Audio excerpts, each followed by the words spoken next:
Okay, yeah, go for it. Okay, so after the recording was finished, we were chatting a little bit, and I realized we just ran out of time to ask all the questions. But there's just a question that cannot go unasked in this interview. So we're doing this short little after party discussion. Yeah. Tell us about the dust jacket. I understand that you ended up calling a trapeze artist. Yes. Yes. So tell us the story. So trustworthy. Those acrobats, they've been through a lot, but the physics checks out.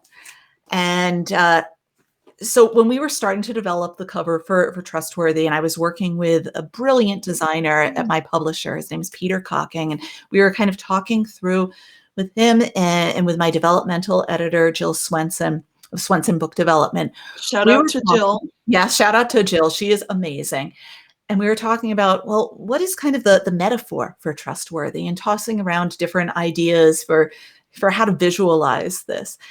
And to me, like, this idea of trapeze artists made so much sense on so many levels. This idea that you meet your audience where they are and try to take them to where you need them to go in terms of knowledge and experience and authority, so that they feel empowered too. And also the inherent element of risk in the flying trapeze, the inherent element of vulnerability there. It just made so much sense. So then we reached out to the illustrator, comic book artist. He's worked for Marvel. He's amazing, Rich Woodall, and reached out to him and said, what do you think? And he was like, okay, let me run with this. And he came up with kind of the overall look and feel. And we'd been talking about kind of old school, like early turn of the century circus posters and travel posters. Mm-hmm. And he just really got that whole idea. And we were working with it in the layout. He and Peter were working with it in the layout. And then I started getting feedback from a couple colleagues that I was sharing this with.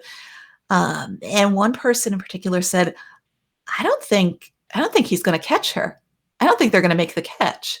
Because at the time, in an earlier version of the cover, she was up here and he was way down here. And it was nice. It worked with the typography kind of around the title there. It was pretty dynamic. It was beautiful, but it would have been disastrous. The physics did not work out. So I reached out to a friend who's an editor, I believe a technical editor for math and science textbooks, who also happens to be a trapeze artist. Her name's Kathy. And I said, it was late at night, and I said, Kathy, I'm working on this book. You do trapeze, right? And she types back to me. This was like over Instant Messenger. And she's like, yeah, what do you need? I'm like, I need you to look at a book cover for me. And she's like, as an editor? I'm like, no, as a trapeze artist. So I sent her over the images, and she types back, nope, he wouldn't catch her. She'd fall. And so then I started messaging with the designer, because we were really close to having the cover done. And I was like, we can't. Time out, stop. We need to move them around on the cover. So he started developing different mock-ups. I was sending them off to Kathy, and finally she said, yeah, okay, that would work. He would be swinging up as she would be coming down. They would make the catch. It would work out perfectly.